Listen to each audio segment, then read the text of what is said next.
السلام علیکم ویورز، میرا نام عطاء الرحمن اور آپ دیکھ رہے ہیں عطاء بخاری یوٹیوب چینل۔ قرآن کریم کی مسلسل ایکسپوزیشن کے سلسلہ میں آج ہم سورہ المائدہ کی آیت نمبر 17 کی ایکسپوزیشن کریں گے۔ اس آیت میں بات ہو رہی ہے جو لوگ مسیح ابن مریم کو خدا تسلیم کرتے ہیں اور ان کے متعلق بات کرتے ہوئے وہاں پر اللہ تعالیٰ نے اپنے اقتدار کی بات کی ہے، ایبسولوٹ پاور کی بات کی ہے۔ تو یہ جو آیت ہے بہت قابل غور ہے۔ جو لوگ اللہ کی مخلوق کو اس کا شریک بناتے ہیں، شرک کرتے ہیں، اللہ کے مقابلے میں ان کو لے آتے ہیں، وہ مسلم ہوں یا غیر مسلم ہوں، کرسچن ہوں، جیوز ہوں، کوئی بھی ہوں، سب آ جاتے ہیں۔ اور آج ہم بھی یہی کچھ کر رہے ہیں، پرسنالٹیز چینج ہو جاتی ہیں۔ جیوز نے کہا کہ عزیر اللہ کا بیٹا ہے، کرسچن نے کہا کہ مسیح اللہ کا بیٹا ہے، اور بلکہ وہ اس کو خدا بھی کہتے ہیں۔ اسی طرح ہم مسلم جو ہیں وہ یہ لفظ تو نہیں کہتے کہ رسول جو ہیں وہ خدا ہے، لیکن خدا سے بھی آگے بڑھ کر ان کو مقام دیتے ہیں، تو وہ بھی پھر اسی کیٹیگری میں آ گئے۔ کوئی ضروری نہیں کہ آپ کو قانونی طور پر ایک لفظ نہ منہ سے کہیں لیکن سب کچھ وہی کریں جو جرم ہو، تو آپ کہیں کہ میں نے تو یہ لفظ نہیں کہا، یعنی خدا نہیں کہا، باقی آپ سب کچھ کہتے چلے جائیں، وہ کچھ مانتے چلے جائیں جو شرک ہے، تو پھر آپ کہیں کہ ہم تو مسلم ہیں، تو یہ قرآن کے بالکل برعکس ہے۔ تو بڑی قابل غور ہے یہ آیت، کیونکہ ہمارے ہاں جو میجورٹی ہے وہ تو شرک پہ ہے۔ اس سے آپ خود اندازہ لگا لیں کہ اس آیت کو سمجھنا، اس کے اوپر دل سے ایمان لانا کتنا ضروری ہے۔ تو شروع کرتے ہیں۔ الفاظ ہیں سورہ المائدہ آیت نمبر 17۔ کیا یہ رہا ہے؟ لَقَدْ كَفَرَ الَّذِينَ قَالُوا، یقیناً کفر کیا ان لوگوں نے جنہوں نے کہا،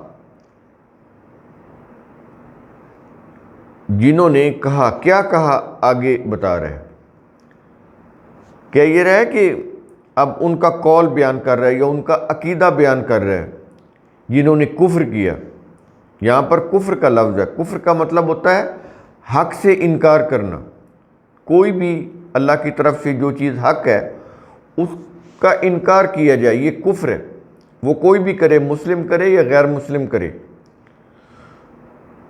اب جنہوں نے کفر کیا انہوں نے کیا کہا جس کی وجہ سے قرآن کہہ رہا ہے کہ انہوں نے کفر کیا؟ ان کا کیا عقیدہ ہے، کیا کہنا ہے؟ بتا یہ رہا ہے کہ ان اللہ والمسیح ابن مریم، کہ انہوں نے کہا کہ بلا شبہ اللہ تو وہی مسیح ابن مریم ہی ہے۔ اب یہ دیکھ رہے ہیں قرآن کریم کس طرح سے بات کو واضح کرتا ہے۔ یہ تھا ان کا قول، یہ تھا ان کا عقیدہ، مذہبی عقیدہ، کہ بلا شبہ اللہ تو وہی مسیح ابن مریم ہی ہے۔ اب ان کو رسول کے ذریعے سے جواب دیا جا رہا ہے، کیونکہ اس وقت قرآن نازل ہو رہا تھا۔ اب رسول سے کہا جا رہا ہے کہ ان سے مخاطب ہو کر کہیں۔ الفاظ ہیں کل، اے رسول تو کہہ دے، یہ جو کچھ کہہ رہے ہیں کہ بلا شبہ اللہ تو وہی مسیح ابن مریم ہے، تو ان سے کہہ دے۔ کیا کہہ دے؟ اب اللہ اپنے رسول کے ذریعے سے کہلوا رہا ہے تو کیا کہلوا رہا ہے؟ یہ الفاظ دیکھیں، کہہ رہا ہے کہ فَمَن یملک من اللہ شیئا، اب یہ رسول کی زبانی ان کو کہلوایا جا رہا ہے جو مسیح ابن مریم کو خدا تسلیم کرتے تھے یا کرتے ہیں اب بھی۔ پھر کون اللہ کے سامنے کچھ اختیار رکھتا ہے؟ فَمَن یملک، یہ سوالیہ فکر ہے،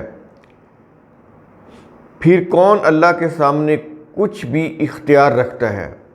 وہ مسیح ہوں یا ان کی والدہ مریم ہوں یا دیگر انبیاء ہوں یا دیگر کوئی انسانوں میں سے بڑی بڑی ہستیاں ہوں، تو کہتا ہے کہ پھر کون اللہ کے سامنے کچھ بھی اختیار رکھتا ہے؟ کس معاملے میں؟ آگے بتا رہا ہے، کیا یہ رہا ہے کہ ان ارادہ ان یہلک، اگر وہ ارادہ کر لے یہ کہ وہ ہلاک کر دے، یعنی اگر اللہ ارادہ کر دے کہ وہ ہلاک کر دے، کس کو ہلاک کر دے؟ آگے بتا رہا ہے، کیا یہ رہا ہے کہ المسیح ابن مریم، مسیح ابن مریم کو ہلاک کر دے، اگر اللہ ارادہ کر لے کہ وہ مسیح ابن مریم کو ہلاک کر دے، اور ایک اور کی طرف بات کر رہا ہے، کیا یہ رہا ہے وَأُمَّهُ، اور اس کی ماں کو یعنی مریم کو، اگر اللہ ارادہ کرے چاہے تو وہ ان کو ہلاک کر دے، تو کہتا ہے پھر کسی کے پاس کچھ بھی کوئی اختیار ہے کہ وہ اللہ کو اس کے ارادے سے روک دے جن کو تم خدا مان رہے ہو؟ اب دیکھیں انداز دیکھیں قرآن کریم کا، کہ جن کو یہ خدا مان رہے تھے ان کے متعلق رسول کی زبانی سمجھایا جا رہا ہے، آج ہمیں سمجھا رہا ہے، کیونکہ قرآن تو قیامت تک ہے نا، یہ آیات بھی اسی طرح تلاوت کی جاتی رہیں گی۔ تو کہتا ہے کہ اللہ کے سامنے کس کو اختیار ہے کہ اللہ اگر ان کو ہلاک کرنا چاہے تو یہ روک سکتے ہیں؟ یہ خود بھی نہیں روک سکتے، اور جو ان کے فالورز ہیں یا کوئی اور بھی ہوں وہ بھی نہیں روک سکتے اگر اللہ ایسا ارادہ کر لے،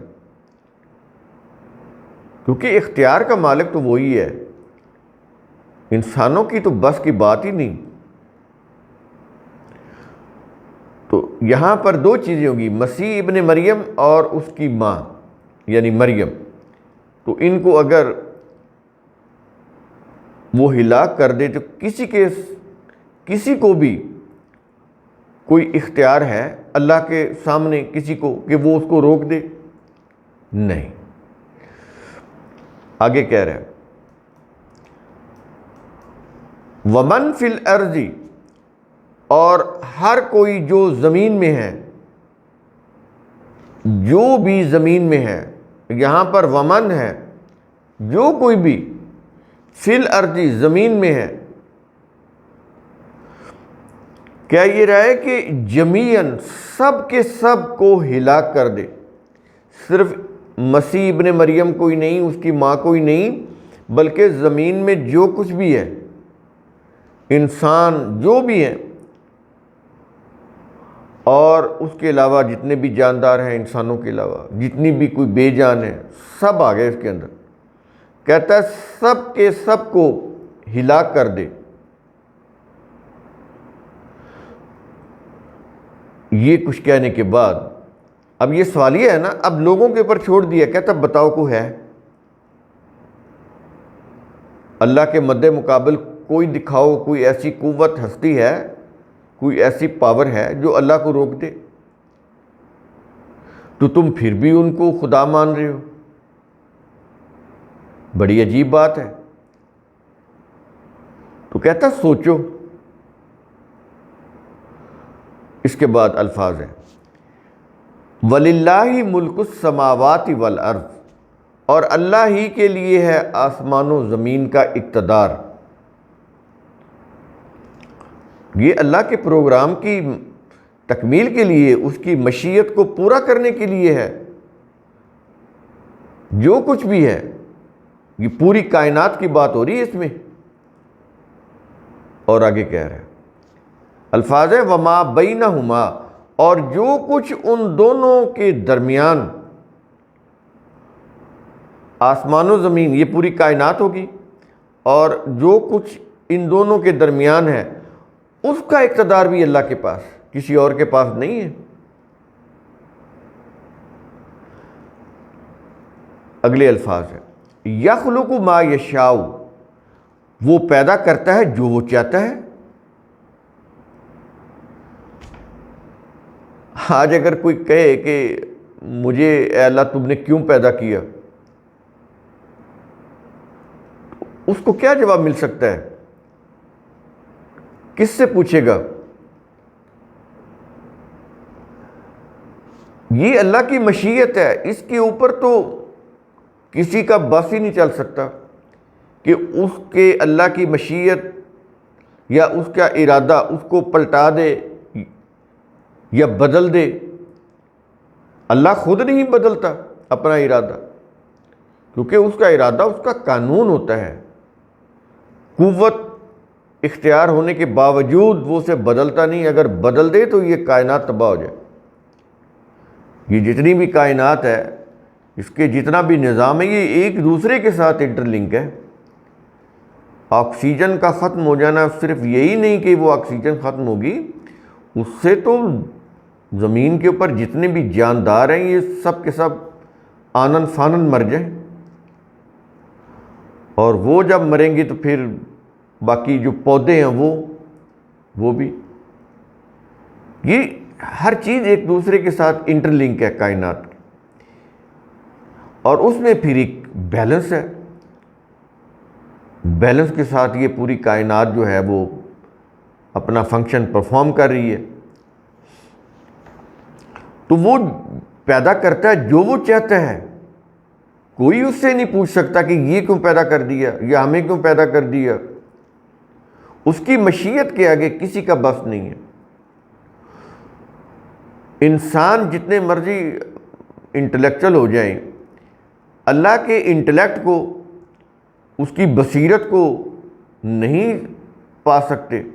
یعنی انسان اپنے حد تک تو اپنی عقل و فکر کی روح سے سمجھدار اپنے آپ کو بنا سکتے ہیں، لیکن وہ ایک سرٹن لیول ہے، ایک لمیٹڈ لیول ہے، اس سے آگے نہیں، ان لمیٹڈ نہیں.